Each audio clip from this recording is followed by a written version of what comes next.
This is our first zombie sighting in the exhibition. The painting's called Zombies from 1946. And we see a bunch of kind of cowed figures that all look the same. They look a bit like ghosts.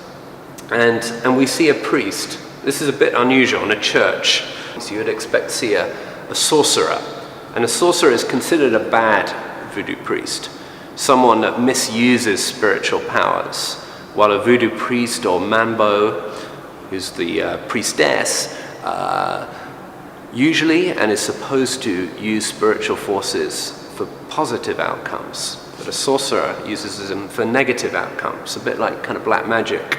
The zombie we're all familiar with, obviously, from Hollywood movies. And the first one was made in 1932, is called White Zombie. And it was made at the time of the US occupation of Haiti, which lasted from 1915 to 1934, which was a very hostile occupation, an exploitative one. During that time, you get quite a lot of popular literature and even film that negatively portrays the beliefs and customs of the Haitian people, linking voodoo in particular to, say, cannibalistic practices, and portraying Haiti as this dark, black republic, somewhere primitive. Instead, this place of superstitious fears and dark practices. This is all part of the demonization of Haiti as a sovereign nation after the revolution by colonial forces, or by then neo-colonial forces. America was seeking to dominate the Caribbean in particular, and the Western Hemisphere in general.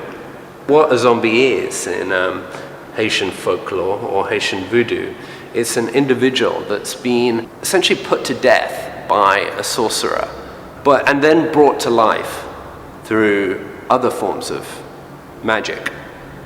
But when they're brought to life in this zombified state, as we'd recognize it, but has lost all sense of imagination, of agency, of will, of identity, and they're docile, and they're there to do someone else's bidding. They're there to do the sorcerer's bidding.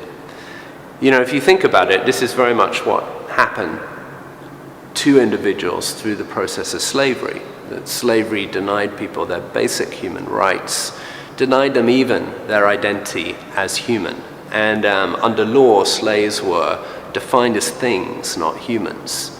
They had their names taken away from them. They had their beliefs, their religions, everything taken away from them. The zombie is, in fact, really a metaphor, an allegory for the experience of slavery.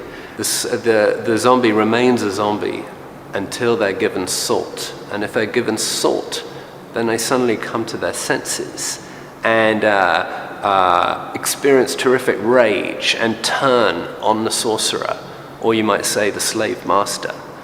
And so if you think about it, this is exactly what happened with slave revolts, and in particular in Saint-Domingue during the revolution leading to Haitian independence. Slavery wasn't just abolished in London, in Paris and elsewhere by well-meaning abolitionists.